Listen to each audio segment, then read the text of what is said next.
Here's how to whip up an easy and delicious liver masala fry.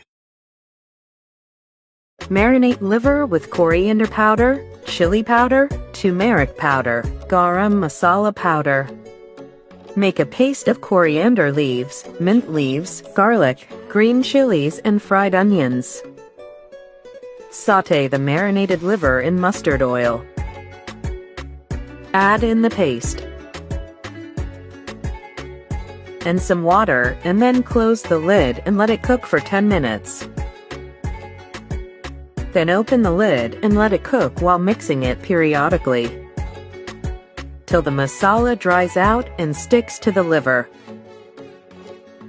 Then a dash of lemon. Liver masala fry.